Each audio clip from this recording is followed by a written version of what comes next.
Hello friends, very good morning to all. সবাই কেমন আছো? অবশ্যই বলবে যে সবাই কেমন আছো। তোমরা জানো যে প্রত্যেক ওয়েডনেসডে আমরা ক্লাস নিচ্ছি, তো সেটা তো নতুন কিছু নয়, তোমরা অলরেডি সেটা সম্বন্ধে অলরেডি জেনেছো। আমাদের আজকে ক্লাস থাকছে তোমাদের জন্য আরেকটি নতুন ক্লাস। তোমরা জানো যে আমরা প্রত্যেক ওয়েডনেসডে ক্লাস নিচ্ছি।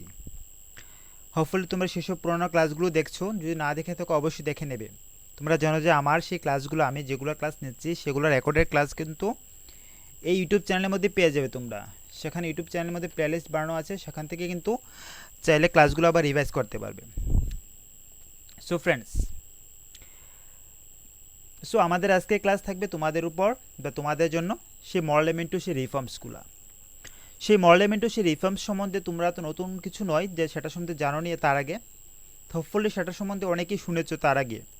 সেই মরলেমেন্টু সেই রিফর্ম সে 1909 সালে সেটি হয়েছিল। যে রিফর্মসটি যে 1909 সালে সেই রিফর্মসটি হয়েছিল, যে 1909 অ্যাডির দিকে সেই রিফর্মসটি হয়েছিল, এবং আমরা সেটা জানি এবং সেটা সম্বন্ধে অনেকটাই পরিচিত।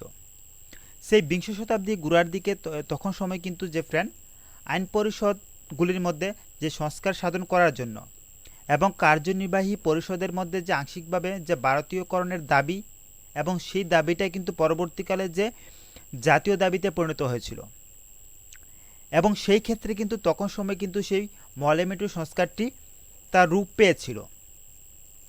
যদি আমরা তার আগে থেকে আলোচনা করি যে মরলেমেন্টু সংস্কার সেই আইনটি আসার কারণ বা কী ছিল, আমরা জানি যে ফ্রেন্ড 1905 সালে সেই 1905 অ্যাডির দিকে যে 1905 খ্রিস্টাব্দে সেই বঙ্গভঙ্গ আন্দোলনের সময় কিন্তু বাংলাদেশের মধ্যে বিভিন্ন সন্ত্রাসবাদী কার্যকলাপ সেগুলো শুরু হয়েছিল। সেই বাংলাদেশের মধ্যে বিভিন্ন সন্ত্রাসবাদী কার্যকলাপ শুরু হয়, এবং তাতে কিন্তু যে ব্রিটিশ সরকার আতঙ্কিত হয়ে পড়ে। এবং আতঙ্কিত কিভাবে হয়, যে সেই মরলেমেন্টু সংস্কারটি আনার কারণ বা কী ছিল। আমরা জানি যে ব্রিটিশ তারা যা কিছু করেছে, কিন্তু তা সেসব কিছু করার পেছনে কিন্তু কখনো তারা যে তোমরা ভাবতে পারো যে মনে করতে পারো যে তারা কি ভারতীয়দের স্বার্থ দেখে সেসব কিছু করেছে, যত কিছু সংস্কার করেছে। তো আমাদের আজকের ক্লাস কিন্তু সেই কনস্টিটিউশনাল রিফর্মস, যে কনস্টিটিউশনাল রিফর্মস বিটুইন যে 1909, যে 1909 থেকে যে 1935, তার মধ্যে থেকে আজকে আমাদের ক্লাস। তো আমরা 1909 থেকে 1935 পর্যন্ত যা কিছু কনস্টিটিউশনাল রিফর্মস হয়েছে তখন সময় সব কিছু নিয়ে আলোচনা করবো, ঠিক আছে? তো আমরা তার মধ্যে কিন্তু অনেকগুলো টপিক আছে, আমরা step by step topic by topic সবগুলো টপিকই নিয়ে আসবো। তো ক্রনোলজিক্যালি তোমাদের সব কিছু পড়াবো, যে 1909-এর পরে কী হয়েছে, যে 1909-এর পরে কী হয়েছে, তারপরে আবার কী আসলো, তারপরে কী আসলো। তো আমরা সবগুলো, যে লখনৌ চুক্তির যে প্রথম বিশ্বযুদ্ধ, তারপরে যে বঙ্গভঙ্গ কীভাবে রদ হয়েছিল, সবগুলো আমরা ক্রনোলজিক্যালি তোমাদের জন্য নিয়ে আসবো। তো তোমরা অবশ্যই লাস্ট অবধি থাকবে এবং সবগুলো ক্লাস করবে। তো ফ্রেন্ড, তার সাথে তোমাদের সবাইকে নমস্কার এবং welcome to our channel let's create for exam. Friend, আমরা কোথায় ছিলাম? আমরা বলছিলাম যে 1905 খ্রিস্টাব্দে সে বঙ্গভঙ্গ আন্দোলনের সময় কিন্তু সে বাংলাদেশের মধ্যে বিভিন্ন সন্ত্রাসবাদী কার্যকলাপ শুরু হয়, এবং তাতেই তখন সময় যে ব্রিটিশ তারা আতঙ্কিত হয়ে সেই আইনটি আনতে বাধ্য হয়েছিল। এখন বলতে পারে যে স্যার, সেটাই কি মেন কারণ ছিল জানার? তাছাড়া অন্য কিছু কারণ ছিল। যে সেটাই কি কারণ ছিল যে সেই 1905 খ্রিস্টাব্দে সেই সন্ত্রাসবাদী কার্যকলাপ সেই বঙ্গভঙ্গের কার্যকলাপের জন্য এনেছিল না, তার পিছনে অনেকগুলো কারণ ছিল। ফ্রেন্ড, অবভিয়াসলি তার পিছনে অনেকগুলো কারণ ছিল। আমরা বলেছি যে আমরা প্রথম থেকে বলে আসছি, কোনো একটিমাত্র কারণকে কেন্দ্র করে, একটিমাত্র রিজনকে কেন্দ্র করে কিন্তু কোনো রিফর্মস আসে না। আমরা দেখেছিলাম সেই মরলেমেন্টু রিফর্মস কিন্তু অনেকটাই গুরুত্বপূর্ণ ছিল তখন সময় তাদের কাছে অনেকটা গুরুত্বপূর্ণ ছিল। সেই সময় কিন্তু ফ্রেন্ড, সেই সময় যে কংগ্রেসের মধ্যে দুটি ভাগে বিভক্ত হয়েছে। আমরা দেখেছিলাম যে সুরাট স্প্লিট, যে সুরাট বিচ্ছেদ, যে কংগ্রেসের মধ্যে যে বিচ্ছেদ ঘটেছিল সেটা দেখেছিলাম যে 1907 খ্রিস্টাব্দে যে বিচ্ছেদটা ঘটেছিল, এবং সেখানে আমরা দেখেছিলাম যে নরমপন্থী এবং চরমপন্থী দুই ভাগে বিভক্ত হয়েছিল। আমরা সেটা পড়েছিলাম, যেহেতু আমি ক্লাস করানি, বাট অফলে তোমরা সেটা করেছো বা পড়েছো, ঠিক আছে? তখন সময় কী হয়েছিল যে নরমপন্থী এবং চরমপন্থী যে দুটি দলে বিভক্ত হয়ে যায়, সেই নরমপন্থী এবং চরমপন্থী, যেটাকে আমরা ইংলিশে বলি এক্সট্রিমিস্ট এবং মডারেট, ঠিক আছে? তো সেইভাবে কিন্তু তারা দুটি দলে বিভক্ত হয়েছিল তখন সময়।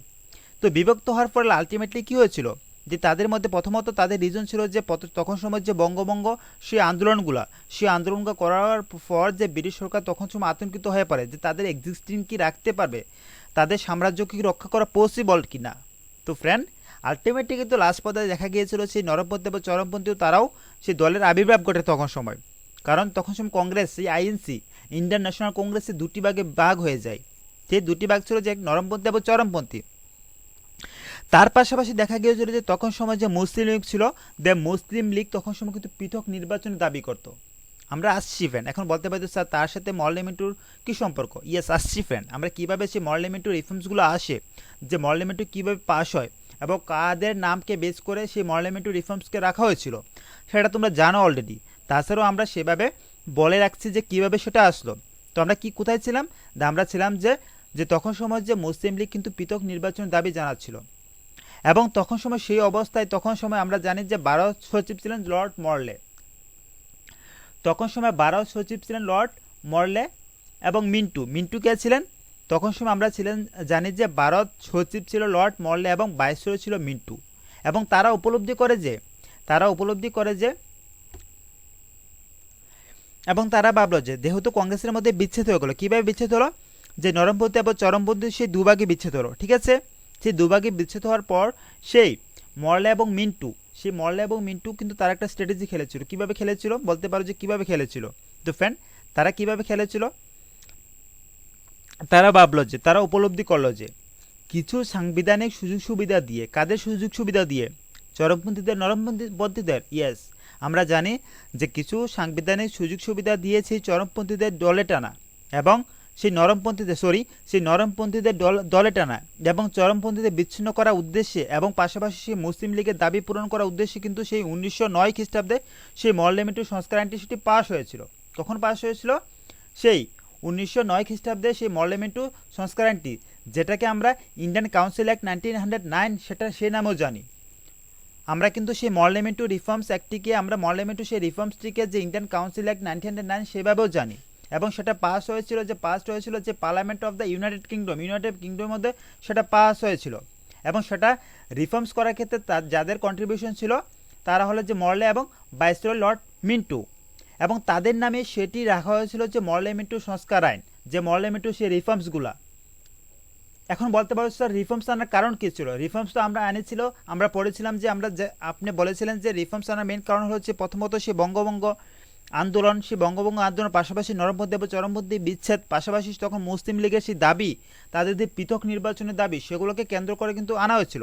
তাছাড়া তারা চাচ্ছিল যে তখন সময় যদি ইনভলভমেন্ট করা যায়, যে ইন্ডিয়ানসদের ইনভলভমেন্ট করা যায় in the central and the provincial অ্যাডমিনিস্ট্রেশনের মধ্যে, সে সেন্ট্রাল এবং প্রভিন্সিয়াল অ্যাডমিনিস্ট্রেশনের মধ্যে তাদের ইন্ট্রোডিউস করা যায়, ইনভলভ করা যায়, সেই ক্ষেত্রে কিন্তু সেই মরলেমেন্টু সংস্কার আইনটি তার রূপ পেয়েছিল পরবর্তীকালে। সো ফ্রেন্ড, তারা কতটা স্ট্র্যাটেজি খেটেছিল, তারা কতটা স্ট্র্যাটেজি খাটিয়েছিল জানো সেই মরলেমেন্টু রিফর্মসের ক্ষেত্রে? তখন সময় আমরা পড়েছিলাম যে 12 সচিব ছিল যে মরলে, সেই 12 সচিব সেই আইনের মাধ্যমে কিন্তু ভারতীয়দের মধ্যে একটা বিচ্ছিন্নতার বীজ বপন করে দিয়েছিল। কিভাবে বপন করে দিয়েছিল? তার আগে কিন্তু ভারত ততটা বিচ্ছিন্ন ছিল না। ভারত যখন যে কিছু আন্দোলন করত তখন তারা কিন্তু সংঘবদ্ধভাবে জুট হয়ে কিন্তু সেসব কিছু আন্দোলন করত। তারা কোনো কিছু এগেনস্টে প্রটেস্ট করতো তারা সংঘবদ্ধভাবে। বাট আলটিমেটলি যখন সেই মরলেমেন্টু সংস্কার আইনটি আসে বা 12 সচিব সেই মরলের কারণে কিন্তু যে সাম্প্রদায়িক প্রতিনিধিত্বের একটা ব্যবস্থা করা হয়েছিল, এবং তখন সময় যে ভারতীয় রাজনীতির মধ্যে বিভিন্ন বিচ্ছিন্নতার বীজ বপন করা হয়, এবং পরবর্তীকালে কিন্তু সেসবগুলো কিন্তু যে ভারতের স্বাধীনতা আন্দোলনের একটা ফল হয়েছিল। কারণ পরবর্তীকালে আলটিমেটলি দেখা গিয়েছিল এবং সেগুলা কিন্তু স্বাধীনতা আন্দোলনের জন্য একটা যুগান দেখিয়েছিল পরবর্তীকালে। তাছাড়া বলা হয় যে সেরকমটা বলা হয়েছে যে সেই মরলেমেন্টু সংস্কার আইনটি আনার কারণ, তাছাড়া অনেকে অনেক রকমভাবে বলে থাকেন। অনেকে বলেন যে সেই 1906 খ্রিস্টাব্দে, 1906 খ্রিস্টাব্দে সেই 1 অক্টোবর সেই সিমলা একটি জায়গার মধ্যে, সেই জায়গার মধ্যে লর্ড মিন্টু কিন্তু তখন সময় যে একদল মুসলিম প্রতিনিধিকে একটি প্রতিশ্রুতি দিয়েছিলেন, এবং সেই প্রতিশ্রুতির যে বাস্তব রূপায়ণ ছিল সেই 1909 খ্রিস্টাব্দে সেই মরলেমেন্টু সংস্কার আইন। বুঝতে পারছো তো নাকি? যে 1906 খ্রিস্টাব্দে সেই 1 অক্টোবর সিমলার মধ্যে একটা কোনো একটা কমিটির মধ্যে বা কোনো একটা জায়গার মধ্যে তারা একটা মিটিং করেছিল, এবং সেখানে সে লর্ড মিন্টু তখনকার সময় একদল মুসলিম সেখানকার মধ্যে যে এক মুসলিম প্রতিনিধিকে তারা প্রতিশ্রুতি দিয়েছিল তারা এমন কিছু একটা সংস্কার নিয়ে আসবে এবং তাদেরকে আলাদাভাবে নির্বাচনের রাইটস দেওয়া হবে, এবং সেই ক্ষেত্রে তারা সেটার বাস্তব রূপটাই দিয়েছিল সেই মরলে মিন্টু সংস্কার 1909 খ্রিস্টাব্দে। তো ফ্রেন্ড বুঝতে পারছো তো যে সে 1905 খ্রিস্টাব্দে কিন্তু সেই লর্ড মিন্টু যে কার্জনের পর কিন্তু বাংলা গভর্নর কে হয়েছিল, সে 1905 খ্রিস্টাব্দে সেই লর্ড মিন্টু যে কার্জন যাওয়ার পরে কিন্তু বাংলা গভর্নর হয়ে আসেন, এবং কিছুদিনের পরেই সে মরলে কিন্তু ইংল্যান্ডে যে ভারতের জন্য সেক্রেটারি অফ স্টেট পদে নিযুক্ত হন। তখন কোথায় নিযুক্ত হন? ইংল্যান্ডে ভারতের জন্য ইংল্যান্ডে নিযুক্ত হয়েছে, কিন্তু কোথার জন্য? যে ভারতের জন্য নিযুক্ত হয়েছে। কোথায় হয়েছে? ইংল্যান্ডে। কি পদে নিযুক্ত হয়েছে? সেক্রেটারি অফ স্টেট পদে নিযুক্ত হয়েছিল। এবং তারপরেই কিন্তু সে 1909 খ্রিস্টাব্দে সে মে মাসে সে মরলে মিন্টু সংস্কার আইনটি পাশ করা হয়। এখন আসলো যে বলতে পারো তো স্যার সেই সংস্কারের মধ্যে কি কি সংস্কার করা হয়েছিল? আপনি বলছেন বারে বারে সংস্কার করা হয়েছিল, তাহলে আলটিমেটলি কি সংস্কার করা হয়েছিল? তার মধ্যে কি রিফর্মস আসলো? যে ভারতীয়রা আদৌ কিছু পেয়েছিল কি সেই সংস্কার থেকে? ইয়েস। তো সেটাই আমাদের আজকের ক্লাস, যে তারা ভারতীয়রা কিভাবে বেনিফিটেড হয়েছিল, তারা কি আদৌ কিছু দিতে পেরেছিল ভারতীয়দের, না সম্পূর্ণ শুধু স্যার ইংরেজদের স্বার্থ ছিল তার মধ্যে। তো অবভিয়াসলি ফরেন পড়বো আমরা, তার আগে অবশ্যই তোমাদেরকে জানিয়ে রাখছি, তোমরা জানো যে ক্লাস দেখার পাশাপাশি তোমাদের নাম এবং রুল নং বলতে হয়, ঠিক আছে? তো অবশ্যই তোমরা কোথায় বলবে? তোমরা জানো যে আমাদের হোয়াটসঅ্যাপ গ্রুপ আছে, সেখানে গিয়ে সবাই নাম এবং রুল নং সুন্দর করে লিখে পাঠিয়ে দেবে। তো যারা অনলাইন থাকবে লাস্ট অবধি কিন্তু তাদেরই কিন্তু নাম এবং রুল নং কাউন্ট করা হবে, আদারওয়াইজ যারা থাকবে না কিন্তু তাদের কিন্তু কারোর কাউন্ট করা হবে না। ওকে, সো অনলাইন কিন্তু থাকবে সবাই। আমি দেখছি কে কে যাচ্ছ তোমরা, আমরা সবার নাম দেখতে পাই অবভিয়াসলি। তো কে কে থাকছো, কে কে যাচ্ছ, অবভিয়াসলি কিন্তু লাস্টে কাউন্ট করা হবে। তো যারা থাকবে না তাদের রুল নং মিস। তো মনে রাখবে কিন্তু তোমাদের কিন্তু এই ক্লাসের পার্সেন্টেজ কিন্তু ম্যাটার করে ফ্রেন্ড, না হলে কিন্তু আলটিমেটলি কিন্তু তখন কিন্তু এক্সামের মধ্যে মার্ক কম পাবে যদি তোমরা সেভাবে পার্টিসিপেট না করো। সো চলো ফ্রেন্ড শুরু করা যাক। সো ফ্রেন্ড আমরা পড়েছিলাম যে সে মরলে মিন্টু সংস্কার, সেটা ব্যাকগ্রাউন্ড তো জেনে নিলাম সে মরলে মিন্টু সংস্কারটি কী ছিল। সো ফ্রেন্ডস, মরলে মিন্টু সংস্কারের দ্বারা সবচেয়ে বড় সংস্কার যেটা করা হয়েছিল তার মধ্যে প্রথমটা হবে যে কেন্দ্রীয় এবং প্রাদেশিক আইনসভার গঠন প্রণালীর সে ক্ষমতা, যে তার মধ্যে পরিবর্তন সাধন করা হয়েছিল। যদি প্রথমটি বলতে হয় যে সংস্কারটা কি করা হয়েছিল, বলতে পারে অনেকে স্যার সে মেজর সংস্কার সেগুলো কি করা হয়েছিল। তো তার মধ্যে সংস্কারটি হবে যে প্রথমত যে কেন্দ্রীয় এবং প্রাদেশিক আইনসভার মধ্যে যে সেন্ট্রাল এবং প্রভিন্সিয়াল অ্যাডমিনিস্ট্রেশনের মধ্যে কিন্তু সবচেয়ে বড় রিফর্মস সেটা নিয়ে এসেছিল সেই মন্টেগু মরলে মিন্টু সংস্কার, সেই সংস্কারটি নিয়ে এসেছিল। তো বলতে পারতো স্যার সেই সংস্কারের মধ্যে কি এমন নিয়ে এসেছিল যার জন্য সেটা আপনি বলছেন বারে বারে। তো ফ্রেন্ড তোমরা জানো যে ফ্রেন্ড তখন সময় বা তার আগে কিন্তু সেই মরলে মিন্টু সংস্কারের আগে কিন্তু যে আইনসভার সদস্য ছিল তখন সময় 16 জন। কতজন ছিল? যে 16 ছিল, এবং সেই 16 থেকে কিন্তু পরবর্তীকালে সেই সংস্কারের মাধ্যমে 60 করা হয়েছে, 60 করা হয়েছে। ঠিক আছে, বুঝতে পারছো? যে মনে রাখবে যে কেন্দ্রীয় আইনসভার সদস্য কিন্তু তখন সময় ছিল 16 তার আগে, এবং সেই সংস্কার করার মাধ্যমে তখন সময় যে কেন্দ্রীয় আইনসভার মধ্যে 16 থেকে 60 করা হয়েছে। কত করে? 60 করা হয়েছে। এবং এদের মধ্যে অনধিক এবং এদের মধ্যে সবচেয়ে ম্যাক্সিমাম থাকবে এবং সেই 60 জনের মধ্যে ম্যাক্সিমাম থাকবে, অনধিক থাকবে 28 জন। দ্যাট মিনস এই 60 জনের মধ্যে থাকবে 28, যে 28 থাকবে, সে 28 থাকবে সদস্য থাকবে যে সরকারি কর্মচারীদের থেকে নিয়োগ করা হবে। দ্যাট মিনস কি সদস্য সরকারি কর্মচারী হতে নিয়োগ করা হবে সেই 60 জনের মধ্যে মনে রাখবে 28 জন। তাহলে আমাদের বাকি কতজন রইল? তাহলে বাকি কতজন রইল? 60 জনের মধ্যে 28 জন গেলে রইল আরও 32 জন, 32 রইল। ঠিক আছে, তাহলে আমরা বুঝবে যে ক্যালকুলেশনটা কীভাবে করছি। প্রথমত মনে রাখবে যে 16 থেকে 60 করা হয়েছে সেই সংস্কারের মাধ্যমে। তো এই সংস্কারের মাধ্যমে 16 থেকে 60 করা হয়েছে, পাশাপাশি সেই 60-এর মধ্যে কিন্তু 28 জন কীভাবে নিয়োগ করা হবে? তাদের সেই সরকারি কর্মচারী, যে ব্রিটিশদের সেই সরকারি কর্মচারীদের হাতে থেকেই কিন্তু নিয়োগ করা হবে। পাশাপাশি তখন সময় গভর্নর জেনারেলকে মোট 5 জন সদস্য কিন্তু যে মনোনীত করার ক্ষমতা দেয়। তখন সময় যে গভর্নর জেনারেল ছিল এবং ওনার হাতে যে মনোনয়ন করার ক্ষমতা ছিল যে 5 জন, উনি 5 জনকে মনোনীত করতে পারতেন। তাহলে আমাদের কতজন হইল? যে 28 + 5 তাহলে কত? 33 জন হইল। তাহলে আমাদের বাকি কতজন রইল? যে বাকি রইল 27 জন, এবং সেই 27 জন তাহলে কোথা থেকে নির্বাচিত হবে? এখন বলতে পারো তো ঠিক আছে স্যার, আপনি বলেছেন 28 জন কোথা থেকে হয়েছে, সেই সরকারি কর্মচারী থেকে, এবং 5 জন হয়েছে সেই গভর্নর জেনারেল কর্তৃক মনোনীত।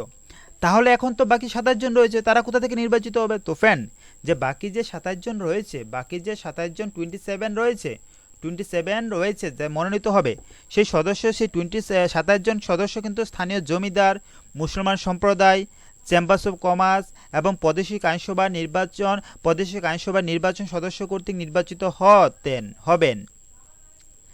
এবং পরবর্তীকালে দেখা গিয়েছিল সেই প্রাদেশিক আইনসভার কিন্তু সদস্য সংখ্যা বৃদ্ধি করা হয়েছিল। হোপফুলি তোমরা বলতে পারছো কি না? তাহলে আমি আবার বলছি, তোমরা বুঝতে ট্রাই করো। যে আইনসভার সদস্য সংখ্যা আমরা বলেছিলাম যে 16 থেকে বাড়িয়ে কত করা হয়েছে? 60 করা হয়েছে। কত করা হয়েছে? 60 করা হয়েছে। এর মধ্যে সেই 60 জনের মধ্যে কিন্তু সর্বোচ্চ সেই 28 জনকে সরকার কর্তৃক নিয়োগ করা হবে সরকারি কর্মীদের মধ্য থেকে, এবং বাকি যে 32 জন থাকবে বেসরকারি সদস্য, এবং বাকি 32 জন কিন্তু বেসরকারিভাবে নির্বাচিত হবে। সেই বেসরকারি সদস্যের ভেতর থেকে বিশেষ কিছু শ্রেণী সম্প্রদায়ের স্বার্থ রক্ষার জন্য কিন্তু 5 জনকে যে গভর্নর কর্তৃক মনোনীত করা হবে। তাহলে আমাদের হাতে রইল অবশিষ্ট 27 জন, এবং সেই 27 জনের মধ্যে কিন্তু 13 জনকে নির্বাচন করবেন, এবং 9টি প্রদেশের আইন পরিষদের বেসরকারি সদস্যরা। সেই 27 জনের মধ্যে আবার যে 13 জনকে নির্বাচিত করবেন 9টি প্রদেশে আইন পরিষদের বেসরকারি সদস্যরা। তাহলে আমাদের বাকি কয়টি রইল? এই 27 জনকের মধ্যে যদি আবার ভাগ করি আমরা, 27 জনের মধ্যে 13 তো চলে গেল, তাহলে আমাদের বাকি রইল কয়টি? তাহলে আমাদের বাকি রইল যে 14টি। 27 আর 13, 14 আর 13 তো 27, তাহলে আমাদের বাকি রইল কত? 14টি। তাহলে এখন বলতে পারতো সেই 14টিকে নিয়োগ করবে। আপনি তো বলেছেন যে 13 জনকে নির্বাচন করবে সেই 9টি প্রদেশে আইনসভা পরিষদের সেই বেসরকারি সদস্যরা।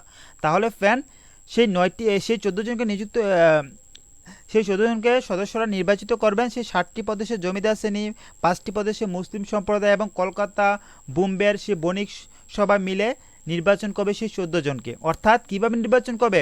6+6+2, দ্যাট মিনস 6+6+2 হিসাবে কিন্তু নির্বাচিত করবে। দ্যাট মিনস কি 6, 6, 12 আর +2 14, সেইভাবে কিন্তু নির্বাচিত করবে। ঠিক আছে। তার পাশাপাশি আমরা বলেছিলাম যে সেই 60 জনের বাইরে কিন্তু 9 জন সদস্য কিন্তু বর্ডার কার্য পরিষদ ফ্রেন্ড, যে উক্ত সেই 60 জন ছাড়াও কিন্তু তখন সময় যে 60 জনের বাইরেও আরও 9 জন কিন্তু সদস্য সেই বড়লাটের তখন সময় যে কার্য পরিষদে অংশ নেবেন। এবং অর্থাৎ যে কেন্দ্রীয় আইনসভায় তাহলে মোট সদস্য কত দাঁড়ালো? যে 69 কিন্তু টোটাল আলটিমেটলি গিয়ে লাস্ট অবধি দাঁড়ালো। হোপফুলি তোমরা বুঝতে পারছো যে সেইভাবে কিন্তু সেই আইনসভাগুলো কিন্তু সেইভাবে কিন্তু সেগ্রিগেট করা হয়েছিল পরবর্তীকালে। এবং পরবর্তীকালে দেখা গিয়েছিল যে বাংলা, বোম্বে এবং মাদ্রাজ প্রভৃতি প্রদেশে কিন্তু সর্বোচ্চ সেই 50 থেকে অপেক্ষাকৃত ছোট প্রদেশটির জন্য 30 জন সদস্য স্থির করা হয়েছিল। পরবর্তীকালে আমরা বলেছিলাম যে প্রাদেশিক আইনসভাগুলির মধ্যে সেই বেসরকারি সদস্য সংখ্যা কিন্তু সংখ্যাগরিষ্ঠ সেটা বৃদ্ধি করা হয়েছিল পরবর্তীকালে। এবং পাশাপাশি ফ্রেন্ড আমরা বলেছিলাম যে সেই আইনের দ্বারা কিন্তু একমাত্র যেভাবে যে কেন্দ্রীয় এবং প্রাদেশিক আইনসভাগুলো গঠন প্রণালী সেগুলার রিফর্মস নিয়ে আসা ছিল। পাশাপাশি তখন সময় কিন্তু একমাত্র যে মুসলিম যে সম্প্রদায় ছিল তাদের জন্য কিন্তু পৃথক নির্বাচনের ব্যবস্থা করা হয়েছিল। তাদের জন্য সেইভাবে পৃথক নির্বাচনের ব্যবস্থা করা হয়েছিল যে তারাও পৃথকভাবে নির্বাচিত হতে পারবে, যে তারা তাদের সম্প্রদায়ের মানুষ কিন্তু তাদেরকে নির্বাচিত করতে পারবে। এইভাবে কিন্তু যে ভারতকে বাঙ্গানোর একটা ব্যবস্থা তারা তৈরি করে দিয়েছিল, যে ভারতকে কিভাবে বাঙ্গানো যেতে পারে। দেখো যে ভারতকে বাঙ্গানোর তারা কিভাবে ট্রাই করেছিল তারা। তো তোমরা ভাবতে পারো যে মরলেমেন্টু সেই সংস্কার দ্বারা স্যার দেখেছেন কি সুন্দরভাবে তারা সেগ্রিগেট করেছিল, বিভিন্ন প্রদেশগুলিকে তারা বিভিন্ন ক্ষমতা দিয়েছিল, সেই প্রাদেশিক ক্ষমতা তারা লোকসংখ্যা বৃদ্ধি করেছিল, ভারতীয়দের নিয়োগ করেছিল। তো সেগুলো কিছুই না, সেগুলো শুধু জাস্ট দেখাবা আর কিছু না। তার পিছনে তাদের মেন স্বার্থ ছিল যে তারা যে ব্রিটিশ সাম্রাজ্যকে যাতে স্ট্রং করতে পারে, আরও শক্তিশালী করতে পারে, সেসব কিছু ছিল তাদের মেন পিছনে। না হলে তারা কি কখনো যে কোনো সাম্প্রদায়ের ভিতরের উপর বেস করে কিন্তু কোনো জাতিকে আলাদা করতে পারে? সেরকমটা কখনো হতে পারে না। যার জন্য আমরা দেখতে পাই যে ভারত সবসময় বলে থাকে যে ধর্মনিরপেক্ষ রাষ্ট্র। দ্যাট মিনস কি ভারতের মধ্যে কোনো যে জাতীয় ধর্ম বলে কিছু নেই। ভারত কোনো বিশেষ ধর্মের প্রতি পক্ষপাতিত্ব দেখায় না, কিন্তু তারা তখন সময় সেটা ভাগ করে দিয়েছে, দেখো আলাদা আলাদা করে।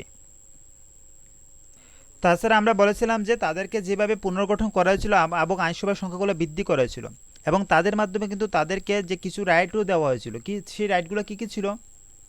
যে বাজেট সম্পর্কে আলোচনা এবং প্রস্তাব উত্থাপন করা, কিন্তু পাশাপাশি জনস্বার্থ সম্পর্কিত দেশের বিভিন্ন পরিস্থিতি সম্পর্কে আলোচনা করার জন্য তাদেরকে যে রাইটসগুলো দেওয়া হয়েছিল, তারা চাইলে সেই বিষয়ে তারা বিভিন্ন সাজেশন দিতে পারে সরকারকে তখন সময়। পাশাপাশি তখন সময় কিন্তু সরকার চাইলে তাদের প্রস্তাব গৃহীত করতে পারতো, নাও করতে পারতো, তাদের প্রস্তাব যে অগ্রাহ্য করতে পারতো। কিভাবে করতে পারতো দেখেছো? তো এইভাবে কিন্তু তাদেরকে কিন্তু ততটা কিন্তু প্রায়োরিটি দেয়নি, তাদেরকে শক্তিশালী করার জন্য অনেকগুলো রাইটস দিয়েছিল, বাট আলটিমেটলি কিন্তু তাদেরকে সেইভাবে স্ট্রং করা হয়নি, তার জন্য তারা সেইভাবে পায়নি, সেগুলো যা শুধু দেখাবার ছিল। তাছাড়া ফ্রেন্ড, তারা কিন্তু কখনোই সেসব কিছু, আরও অনেক বিষয় ছিল তাদেরকে কিছু দেওয়াই হয়নি। তার মধ্যে হলো যে দেশীয় রাজ্য, সামরিক বিভাগ, বিভিন্ন দেশীয় রাজ্য, সামরিক বিভাগ, তাছাড়া বিভিন্ন কারণ ছিল যেগুলোর মধ্যে তাদেরকে সেইভাবে দেওয়া হয়নি, যেগুলোর মধ্যে তারা কিছু বলতে পারত না। তো সামরিক বিভাগ, দেশীয় রাজ্য এবং পররাজ্য সম্পর্কিত কোনো প্রস্তাব যদি আনা হতো, সেসব বিষয়ে আইনসভায় কিন্তু আইনসভাগুলিকে দেওয়া হয় না, সেসব বিষয়ে তাদের কোনো অধিকার দেওয়া হতো না সেসব বিষয়ে। তার পাশাপাশি সে বিভিন্ন রিফর্মসগুলোর পাশাপাশি তখন সময় সে পার্লামেন্ট সংস্কারের দ্বারা কিন্তু সে গভর্নর জেনারেল, সে কার্যনির্বাহ পরিষদের মধ্যে কিন্তু একজন ভারতীয় প্রতিনিধি কিন্তু গ্রহণ করার নীতি সেটা গ্রহণ করেছিল। সেটা একটা বলতে পারো যে ভালো কথা। ইয়েস, তখন সময় যে বিভিন্নভাবে যে তখন সময় যে সেই কার্যনির্বাহী পরিষদে কিন্তু ভারতীয়দের মধ্যে থেকে একজন প্রতিনিধি নিয়োগ করার ব্যবস্থা করেছিল, এবং দে সত্যেন্দ্র প্রসন্ন দে সত্যেন্দ্র দে সত্যেন্দ্র প্রসন্ন সিংহ দে সত্যেন্দ্র প্রসন্ন সিংহ, তোমরা আশা করি ওনার নাম শুনেছ, যদি না শুনে থাকো অবশ্যই শুনে রাখো। যে সত্যেন্দ্র প্রসন্ন সিংহ উনি ছিলেন কিন্তু প্রথম, উনি কে ছিলেন? সত্যেন্দ্র প্রসন্ন সিংহ যে সর্বপ্রথম কার্যনির্বাহী পরিষদের যে আইন পরিষদের পদে নিযুক্ত হন। সো উনি ছিলেন যে প্রথমবারের মতো যে নিযুক্ত হয়েছিলেন, যে কোথায় নিযুক্ত হয়েছিলেন? সেই কার্যনির্বাহ পরিষদের মধ্যে একজন ভারতীয় হিসাবে উনি সেখানে নিযুক্ত হয়েছিল। পাশাপাশি তখন সময় যে মুম্বাই এবং মাদ্রাজে গভর্নর শাসন পরিষদের কিন্তু সদস্য সংখ্যা বৃদ্ধি করা হয়েছিল তখন সময়, সেটাও একটা ভালো কাজ করেছিল যে তখন সময় সে শাসন পরিষদের মধ্যে সদস্য সংখ্যা বৃদ্ধি করা হয়েছিল। পাশাপাশি ফ্রেন্ড, সেই আইনের মাধ্যমে কিন্তু প্রাদেশিক কার্যনির্বাহ শাসন পরিষদে কিন্তু ভারতীয়দের প্রবেশাধিকার ছিল না। পরবর্তীকালে কিন্তু সে কিশোরীলাল গোস্বামী সে বাংলা কার্যনির্বাহ পরিষদে নিযুক্ত হন, এবং এই ব্যবস্থা তখন সূত্রপাত করে উনি প্রথম সেটা স্টার্ট করেছিল, পরবর্তীকালে দেখা গিয়েছিল। সো এখন যদি আমরা তার অ্যাসেসমেন্টে আসি, যে তারা যে রিফর্মসগুলো নিয়ে আসছিল তাটা কতটা ফ্রুটফুল ছিল, কতটা এফেক্টিভ ছিল ইন্ডিয়ার সে জনসাধারণের প্রতি, সে ইন্ডিয়ার মানুষদের প্রতি কতটা হেল্পফুল ছিল। সো ফ্রেন্ড, প্রকৃতপক্ষে কিন্তু সেই মর্লেমেন্টু সংস্কার, যে মর্লেমেন্টু কেউই কিন্তু ভারতের শাসন ব্যবস্থার কিন্তু মৌলিক কোনো পরিবর্তনের পক্ষপাতী ছিল না। তারা কখনো চাইতেন না যে ভারতের শাসন ব্যবস্থা কোনো পরিবর্তন হোক, তাতে তাদের লাভ কী? যদি ভারতের কোনো শাসন ব্যবস্থা পরিবর্তন হয় তাদের লাভ কী? তাদের তো কোনো লাভ নেই। তো তারা কখনো কিন্তু সেভাবে চাইতো না যেভাবে করতো, তার জন্য সেভাবে হয়নি। তো ভারতীয়দের তখন সময় কোনো আশা আকাঙ্ক্ষা, তাদের যে আকাঙ্ক্ষা ছিল সেগুলো কিন্তু পূরণ হয়নি। যারা যেভাবে স্বরাজ দাবি করেছিল সেগুলো কিন্তু কখনো তারা পূর্ণ করতে পারেনি। যে পার্লামেন্টু সংস্কারের দ্বারা তাদেরকে কিছু রাইটস দেওয়া হবে, সেগুলো কিন্তু তারা কখনো দিতে পারেনি তখন সময়। তাছাড়া ফ্রেন্ড, যে ভারতে ব্রিটিশ শাসনের স্থায়িত্ব এবং নিরাপত্তা বিধানের নিয়ম কিন্তু সেই আগের মতোই থেকেছিল, আগের মতো কিন্তু সেভাবেই থেকে যে ভারতের যে ব্রিটিশ সরকারের যে শাসন এবং স্থায়িত্ব নিরাপত্তা সেভাবে আগের মতো তারা রাখতে চেয়েছিল। পরবর্তীকালে আমরা দেখেছিলাম যে ব্রিটিশ সরকার তাদের সার্বভৌমত্ব অধিকার সেটা প্রতিষ্ঠা করেছিল, এবং যে জনপ্রতিনিধিদের হাতে ক্ষমতা অর্পণ করা ব্রিটিশদের শাসনের পক্ষে তখন তারা নিরাপদ মনে করতো না। যে এখন যদি যে ভারতীয় জনসাধারণের হাতে যে শাসন ক্ষমতা দেওয়া হয়, তাহলে তারা সেই শাসন ক্ষমতা কিন্তু যে তাদের থেকে সেই ক্ষমতা চলে যাবে। তো তারা কখনো চাইতো না যে শাসন ক্ষমতা যে ভারতীয়দের হাতে দেবে, এবং তারা সেটাকে নিরাপদ মনে করতো না। এবং তাতে যে সরকারের যে উদ্দেশ্য ছিল, সরকারের যে মুখ্য প্রচেষ্টা ছিল, তারা সেটা কখনো যে সাকসেস হবে না, সেটা কখনো তারা নিতে পারবে না। তো সেটা কিন্তু তাদের কখনো ইচ্ছা ছিল না যে ভারতীয়দের হাতে সবকিছু ক্ষমতা দেওয়াটা। সো ফ্রেন্ড, তাহলে বলা যায় যে পার্লামেন্টু সংস্কার দ্বারা কিন্তু যে সংসদীয় এবং দায়িত্বমূলক শাসনতন্ত্র কিন্তু প্রতিষ্ঠিত হয়নি। কোথায় হয়েছে? এখন বলতে পারছো স্যার হয়েছে কি না, কিভাবে হলো? কারণ ভারতীয়দের তারা বিশ্বাসই করতে পারছে না, ভারতে বিশ্বাস করতে পারছে না তারা ভারতীয়দের হাতে যে রাইটসগুলো দেবে, তাদের যে অধিকার দেবে, তাদের ব্রিটিশদের স্বার্থ কি টিকে থাকবে? কিন্তু টিকে থাকবে না। তার জন্য কি দেখা গিয়েছিল যে তারা সেভাবে কিন্তু তারা দিতে দেয়নি, বা সেই সংসদীয় দায়িত্বমূলক শাসনতন্ত্র কিন্তু প্রতিষ্ঠিত হয়নি। এবং তখন সময় দেখা গেছে সেই শাসন সংক্রান্ত কিন্তু সেই পূর্বের সেই বিভিন্ন নিয়মগুলো কিন্তু আগের মতো যে নিয়মগুলো ছিল সেগুলো কিন্তু পরিবর্তিত থেকে যায়, এবং জনসাধারণ আগে সেই জনসাধারণের মতোই পরিণত হয়। তাদের মধ্যে আর কোনো পরিবর্তন আসেনি, তারা কিছু পায়নি। জাস্ট শুধু তাদেরকে সেই আসন সংখ্যা বৃদ্ধি করা হয়েছিল, বাট আসন সংখ্যা বৃদ্ধি করলেই বা কী হবে? তারা কিছু না ভোটাধিকার ছিল, না কিছু বলতে পারতো, না কিছু করতে পারতো। তো সেসব কিছু দিয়ে লাভ কি? এখন যদি একটা মানুষকে দেখবেন, আমরা একটা মানুষকে তুমি নির্বাচিত করে আনলে, যদি নির্বাচিত করে আনার পর তাদেরকে যদি সেইভাবে ওনাকে যদি সেইভাবে রাইটসই না দেওয়া হয় যে কিছু করার জন্য, মানুষের জন্য, জনসাধারণের জন্য কিছু করার জন্য, তাহলে উনি কিভাবে করবে? তাহলে ওনাকে নির্বাচিত করে লাভ হলোটা কি? তো সেটাই এখানে বলতে চাচ্ছে যে যে ভারতীয়দের সেই ক্ষমতা দিয়ে এটা লাভ কি? ভারতের সেই আসনকে বৃদ্ধি করে সেটা লাভ হয়েছিল কি? যে যে মুসলিমদের জন্য পৃথক নির্বাচন ব্যবস্থা করাটা লাভ কি হয়েছিল? তাতে তো ভারতকে ভাঙানো হয়েছিল না, ভারতের সেই ঐক্য সংস্কৃতিকে সেটাকে ভাঙানো হয়েছিল। যে অনেক দিন ধরে যে ভারতের যেটা ঐক্য ছিল, যে বৈচিত্র্যের মধ্যে যে ঐক্য গড়ে তোলা হয়েছিল, এবং সেটাই তো ভাঙা হয়েছিল। তো তার মধ্যে তো বেশি কিছু হয়নি। তার পাশাপাশি এবং সেসব কিছু পাওয়ার না বা না পাওয়ার ক্ষেত্রে কিন্তু সেই নরমপন্থীদের কিন্তু বা সেই নরমপন্থীদের কিন্তু অনেকটা তারা সেই ক্ষেত্রে দায়ী। কীভাবে দায়ী? তখন বলতে পারতো স্যার তারা কীভাবে দায়ী? আমরা পড়েছিলাম যে প্রথমে আমরা আলোচনা করেছিলাম যে সেই নরমপন্থী এবং চরমপন্থী কিন্তু দুভাগে সে বিভক্ত হয়েছিল। যে কংগ্রেসের সেই দলটি কিন্তু দুভাগে বিভক্ত হয়েছিল। কংগ্রেসের দলটি এসে 1907 খ্রিস্টাব্দে সেই সুরাট স্প্লিট, সুরাট যে বিচ্ছেদ হয়েছিল, সেখানে কিন্তু নরমপন্থী এবং চরমপন্থী তারা বিচ্ছেদ হয়েছিল। এবং পরবর্তীকালে আমরা দেখেছিলাম যে কংগ্রেসের সেই নরমপন্থী দলটিকে কিন্তু যে তখন সময় বিভিন্নভাবে তাদেরকে সাংবিধানিক সুযোগ সুবিধা দিয়ে কিন্তু তাদেরকে সেই ইংরেজদের দলে টেনে আনা হয়েছিল। ঠিক আছে? তো সেই ক্ষেত্রে কিন্তু তারা যে ইংরেজদের দলে টেনে এনেছিল, তো তারা দেখা গিয়েছিল কি নরমপন্থীরা টেনে আনার কারণেও কিন্তু তারা তাদেরকে তো নিয়েছিল তাদের ইংরেজদের দলে, বাট নরমপন্থীরা তাদের দাবি দাওয়াগুলো কিন্তু সেভাবে তারা রাখতে পারেনি সে ব্রিটিশদের সামনে। তো কংগ্রেসের সেই নরমপন্থীরা কিন্তু মোটামুটিভাবে পাশাপাশি তাদেরকে সেই ব্রিটিশদের সেগুলো কিন্তু মেনে নিয়েছিল, যেভাবে তারা করছিল সেভাবে মেনে নিয়েছিল। পাশাপাশি সে পৃথক যে নির্বাচন, সেই নির্বাচনের দাবিটি মেনে নিয়েছিল। তারা যদি তখন সময় যে পৃথক নির্বাচনের দাবিটা না মানতো, তাহলে কিন্তু পরিস্থিতিটা আজকে সেরকম হতো না। তারা কিন্তু সেইভাবে মেনে নিয়েছিল, এবং তারা কখনো সেটা উপলব্ধি করতে পারেনি যে ভবিষ্যতে কীরকম ভয়ঙ্কর ভয়ঙ্কর বিপদ দেখা দিতে পারে। যদি তারা তখন সময় সেটা উপলব্ধি করতে পারতো, সেই নরমপন্থী যারা নেতা ছিলেন, তারা যদি তখন সময় সেটা উপলব্ধি করতে পারতো, তাহলে কিন্তু পরিস্থিতিটা একটু অন্যরকমই থাকতো। সেই মর্লেমেন্টু সংস্কারের দ্বারা যে ভারত যে স্বরাজ এবং অর্থাৎ ডোমিনিয়নের মর্যাদা কিন্তু তারা সেভাবে পায়নি। আমরা বলতে পারি কারণ পায়নি কেন?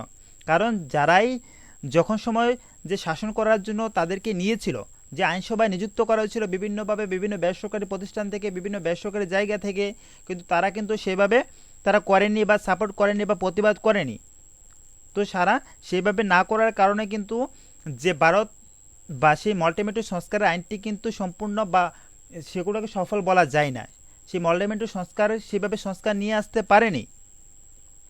সেই মল্টিমেন্টু সংস্কার সে ভারতীয়দের আশাকাঙ্ক্ষা কিন্তু পূরণে যেমন একদিকে ব্যর্থ হয়েছিল, আবার বলা যায় যে অপরদিকে কিন্তু কতগুলো নতুন সমস্যার সৃষ্টি করেছিল। প্রথমত তারা তো ব্যর্থ হতে হয়েছিল, আমরা সেটা জানি, আমরা ভালো করে জানি যে সেটা তারা ব্যর্থ হয়েছিল। কীভাবে ব্যর্থ হয়েছে? তারা বিভিন্ন কারণ ছিল, যে বিভিন্ন কারণে তারা ব্যর্থ হয়েছিল। পাশাপাশি কিন্তু তখন সমাজে নতুন কিছু সমস্যাও সৃষ্টি করেছিল। এখন বলতে পারছি স্যার কী কী সমস্যা সৃষ্টি করেছিল? তো তার মধ্যে যদি প্রথমত আমরা বলি, আমরা সবাই শুনেছি যে মৌলানা আজাদের কথা আমরা সবাই শুনেছি। সেই মৌলানা আজাদের কথা আমরা সবাই শুনেছি। সো উনি একটা লাইন বলেছিলেন যে উনি একটা খুব সুন্দর কথা বলেছেন, যে এই আইনে কিন্তু ভারতবর্ষে কিন্তু গৃহযুদ্ধে ঠেলে দিয়েছিল। উনি বলেছিলেন যে সেই মর্লেমেন্টু সংস্কার আইনটি, যে আইনটি নেওয়া হয়েছিল, সেইটি কিন্তু যে ভারতবর্ষকে সেই গৃহযুদ্ধের দিকে ঠেলে দেওয়া হয়েছিল। এবং ভারতবর্ষের যে হাজার হাজার বছরের যে পুরানো বৈচিত্র্যের মধ্যে ঐক্য সেটা গড়ে ছিল সেই হিন্দু মুসলিম সবাইকে নিয়ে, সেটা কিন্তু তারা সেই ক্ষেত্রে কিন্তু কুঠারাঘাত কথা করে আঘাত করেছিল, সেটা কিন্তু তারা সম্পূর্ণভাবে ব্যঙ্গে দিয়েছিল ফ্রেন্ড। সেটা সম্পূর্ণভাবে সেই মরলেমেন্টু সংস্কার সেটা ব্যঙ্গে দিয়েছিল, মরলেমেন্টু সেই আইনটি। এবং পাশাপাশি তখন সময় আমরা দেখেছিলাম যে ব্রিটিশ তারা সেই মরলেমেন্টু সংস্কারের বা মুসলমানদের প্রতি তাদের কিন্তু অন্যরকমই ভালোবাসা ছিল, অন্যরকম ভালোবাসা ছিল সেই মুসলমানদের সে প্রতি। কীভাবে সে একটু পক্ষপাতিত্ব তারা বেশি দেখাতেন, এবং যার জন্য কিন্তু সে 1910 খ্রিস্টাব্দে নাগপুরের অধিবেশনে যখন মুসলিম লীগ মরলেমেন্টু কৃতজ্ঞতা জানিয়েছিল, আমরা দেখেছিলাম তখন সময় জানো কি মুসলিম লীগ কিন্তু যে 1910 খ্রিস্টাব্দে নাগপুরে অধিবেশন হয়েছিল, 1910 খ্রিস্টাব্দে যখন নাগপুর অধিবেশন হয়, সো ফ্রেন্ড তখন সময় যে মুসলিম লীগ কিন্তু সেই মরলেমেন্টুকে কৃতজ্ঞতা জানিয়েছিল। দেখতে পারো যে ভারতকে তখন তারা কিন্তু ডিভাইড করেছিল, তারাই ডিভাইড করেছিল, বাট তারা ডিভাইড করেছিল যে ইংরেজ তারা ডিভাইড করে দিয়েছিল যে সেই সাম্প্রদায়িকভাবে ডিভাইড করে দিয়েছিল। পরবর্তীকালে সেই মুসলিম লীগ কিন্তু তারা পরবর্তীকালে দেখা গিয়েছিল যে সেই মরলেমেন্টুদের তাকে কৃতজ্ঞতা জানানো, এখানে কৃতজ্ঞতা জানানোর আছে বা কি, তারা তখন তাদেরকে কৃতজ্ঞতা জানায় যে তাদেরকে যে আলাদাভাবে দেওয়ার জন্য। তারা তো সেটা কখনো ভাবেনি যে আলাদাভাবে দিয়ে তাদেরকে যে ভারতকে বাঙানোর কতটা রাস্তাটা তারা ইজি করে দিয়েছিল, যে স্বাধীনতা থেকে দূরে যাওয়ার রাস্তাটা আমাদের কতটা দূরে চলে গিয়েছিল। তারা কখনো সেটা ভাবেনি যে আমাদের সে বৈচিত্র্য ছিল, আমাদের সে হিন্দু মুসলিম খ্রিস্টান বৌদ্ধ সবাইকে নিয়ে যে থাকার একটা বৈচিত্র্য, ভারতদের দেখবে যে একটা ভ্যারাইটিস কান্ট্রি, যে ডাইভার্সিটি, যে ইন্ডিয়ার মধ্যে যে ডাইভার্সিটি দেখা গিয়েছিল তখন সময় তারা সেটা ভেঙে দিয়েছিল। আর সেটা সেই মুসলিম লীগ কিন্তু তারা সেটা সমর্থন করেছিল ওপেনলি। সেই 1910 খ্রিস্টাব্দে যখন নাগপুরে সেই অধিবেশন হয়, সেই নাগপুরের সেই অধিবেশনের মধ্যে তারা ওপেনলি তারা সমর্থন করে। এটা কিভাবে সমর্থন করতে পারে? সো ফ্রেন্ড, এবং যে ব্রিটিশ সরকার ততটা কিন্তু বোকা ছিল না, তো তারা সেই হিন্দু মুসলিমের সেই বিরুদ্ধের কিন্তু পূর্ণ সুযোগ গ্রহণ করেছিল। ইয়েস, তারা সেই হিন্দু মুসলিমের সেই বিরুদ্ধের কিন্তু পূর্ণ সুযোগ গ্রহণ করে এবং নিজেদের স্বার্থ কিভাবে সমৃদ্ধি করা যায়, নিজেদের স্বার্থ কিভাবে নেওয়া যায় সেটা কিন্তু তারা সঠিকটা বুঝেছিল, তারা সেইভাবেই নিয়েছিল। তারা সেই হিন্দু মুসলিমের মধ্যে কিন্তু বিভিন্নভাবে ভেদাভেদ সৃষ্টি করে, বিদ্রোহ সৃষ্টি করে, বিভিন্ন সমস্যা সৃষ্টি করে তারা তাদের স্বার্থকে আদায় করছিল। তাছাড়া বলা হয় যে ইংরেজরা কিন্তু শেষ পর্যন্ত সে কিছু কিন্তু করতে পেরেছিল এবং তারা সেটা শেষ পর্যন্ত জয়ী হয়েছিল। তাছাড়া ফ্রেন্ড আমরা জানি যে আমরা শুনেছি যে যে নরমপন্থী নেতা গোপালের দায়িত্ব, যে নরমপন্থী নেতা কিন্তু গোপালকৃষ্ণ গোখলে, যদি তখন সময় যদি উনি সেটাকে অস্বীকার করতেন সেই পৃথক নির্বাচনী ব্যবস্থা, তখন নরমপন্থী নেতা যদি গোপালকৃষ্ণ গোখলে সেটা অস্বীকার করতো, কিন্তু তখন সময় কিন্তু সেটা কিন্তু সেইভাবে ব্রিটিশ তারা তাদের স্বার্থকে কিন্তু পূর্ণ করতে পারতো না। মুসলিমদের যেই দাবি দাওয়াগুলো ছিল তারা যদি তখন সময় তীব্র বিরোধিতা করতেন, তাহলে কিন্তু মুসলমান নেতারা এত সহজে কিন্তু তাদের কার্য সিদ্ধি করতে পারে না, এবং ব্রিটিশ তারাও সেই ক্ষেত্রে তারা সেগুলো পারতো না। সো ফ্রেন্ড, আলটিমেটলি কিন্তু তখন সময় যে নরমপন্থী, এখানে শুধু যেখান সময় যে বলতে হচ্ছে যে মুসলমানদের দোষ দিয়ে লাভ নেই, তখন সময় যে সাম্প্রদায়িক বিরোধ যেটা হয়েছিল, যে সাম্প্রতিক নির্বাচনে যেটা দাবি করেছিল মুসলমান, তাদেরকে শুধু দোষ দিয়ে লাভ নেই, পাশাপাশি তখন সময় যে চরমপন্থী নেতা তাদেরও দোষ ছিল, তারা সেইভাবে কিন্তু এগিয়ে আসেনি কারোই, যে এগিয়ে আসে তারাও বিরোধিতা করবে, তখন সময় তারাও আসেনি। যে তখন সময় যে যদি গোপালকৃষ্ণ গোখলে তখন সময় প্রতিবাদ করতো যে তাদেরকে, তাহলে কিন্তু তারা সেইভাবে তাদের নিজস্ব স্বার্থ সিদ্ধি করতে পারতো না এবং ব্রিটিশ তারা সেগুলোকে কাজে লাগাতে পারতো না। তো এবং সেই মরলেমেন্টু সংস্কার ইংরেজরা সেই নরমপন্থীর সাহায্যে কিন্তু প্রত্যাখ্যান করেও পাশাপাশি অনেকটা তারা বিরোধিতা দেখাতে হয়েছিল। পাশাপাশি দেখেছিলাম যে তখন সময় যে কিন্তু ফ্রেন্ড যে নরমপন্থী নেতাদের সাহায্য কিন্তু যে পরবর্তীকালে দেখা গিয়েছিল ব্রিটিশ সরকার কিন্তু নেয়নি। তো সেই সব বিভিন্ন কারণ ছিল যার জন্য কিন্তু সেই মরলেমেন্টু সংস্কার সেটি ব্যর্থ হয়েছিল।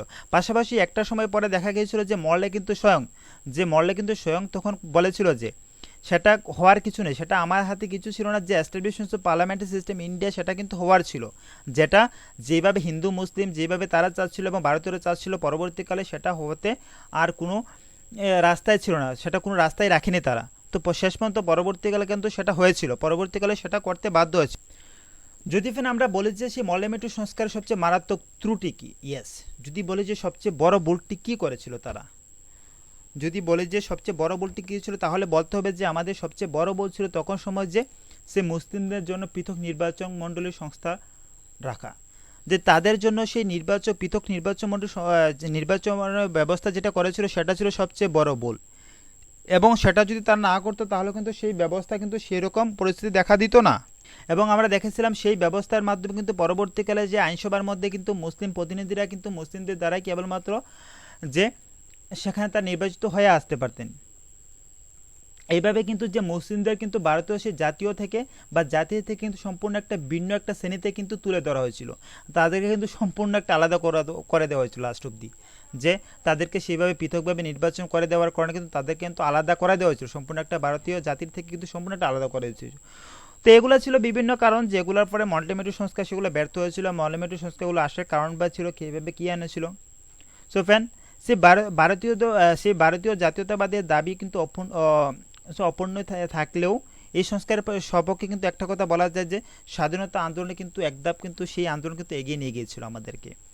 আমাদেরকে কিন্তু সেই আন্দোলন কিন্তু শিখিয়েছিল, সেই মল্লমেট্রো আন্দোলন কিন্তু অনেকটা মানুষকে সেই এক্সপিরিয়েন্স দিয়েছিল যে কীভাবে সে আবেদন নিবেদন নীতিতে আর কাজ হবে না, তার জন্য কিছু এক্সট্রিমলি পর্যায়ে এক্সট্রিম স্টেপ নিতে হবে। আমরা অবশ্যই অবশ্যই আলোচনা করবো। আমরা তোমাদেরকে বলেছি আপ টু 1935, যে 1935 যা কিছু হয়েছে সব কিছু আলোচনা করবো, ঠিক আছে, স্টেপ বাই স্টেপ সব কিছু আমার এই ক্লাসেই তোমরা পেয়ে যাবে সব কিছু। 4th সেমিস্টারের ক্লাস জানো যে আমি করাচ্ছি, তো আমার এই ক্লাসে তোমরা পেয়ে যাবে 1935 অব্দি আপ টু। তোমরা চাইবে যে ক্লাসগুলো লাস্ট অব্দি দেখতে, বারে বারে রিভাইজ করতে। তো আমাদের আজকের ক্লাস তো ততটুকুই। তো তারপরে আসে যেমন বঙ্গভঙ্গ রদ হলো, সে 1911 খ্রিস্টাব্দে সে বঙ্গভঙ্গ রদ হয়েছিল। তারপরে আসে যে লর্ড হান্ডিজের উপর বোমা নিক্ষেপ করা হয়েছিল। তারপরে আসে প্রথম বিশ্বযুদ্ধ, সে 1914 থেকে 18। তারপরে আসে যে লখনৌ চুক্তি। আমরা সেগুলো সবই পড়বো আস্তে আস্তে, ঠিক আছে। সবফলে যদি ক্লাস ভালো লাগে থেকে অবশ্যই তোমরা চাইবে যে আরেকবার দেখে নিতে। তাছাড়া তোমাদের কিছু বলার থাকলে অবশ্যই বলতে পারো ফ্রেন্ড। তোমাদের জানো যে তোমাদের জন্য লাইভ চ্যাট বক্স ওপেন থাকে, তোমরা চাইলে লাইভ ক্লাসে সেখানে কমেন্ট করতে পারো। পাশাপাশি যারা অফলাইন দেখবে তারা অবশ্যই কমেন্ট করে বলতে পারো। আদারওয়াইজ আর কিছু তো বলার নেই, তোমার কিছু বলা থাকলে বলতে পারো না, আদারওয়াইজ আমরা ক্লাস কুইট করছি। So till then thank you যারা যারা আমাদের সাথে লাস্ট অবধি ছিলে এবং চাইবে যে প্রত্যেকটা ক্লাস এভাবে রেগুলার করতে, ঠিক আছে। তো আজকে তো হলো যে কত তারিখ আজকে তো 14 তারিখ, তো 14, 15, 16 আবার ক্লাস হবে, ঠিক আছে। 14, 15 মধ্যে গ্যাপ, 16 আবার ক্লাস হবে, ঠিক আছে। সো আবার 16 দেখা হচ্ছে। ওকে, তোমরা নিজেরা ভালো থাকবে, নিজেদের খেয়াল রাখবে, বড়দের রেসপেক্ট, ছোটদের ভালোবাসবে, পাশাপাশি চাইবে যে নিজেকে যতটা পারবে পজিটিভ এবং হেলদি রাখতে। তো stay safe, stay healthy and keep smiling. Thank you all.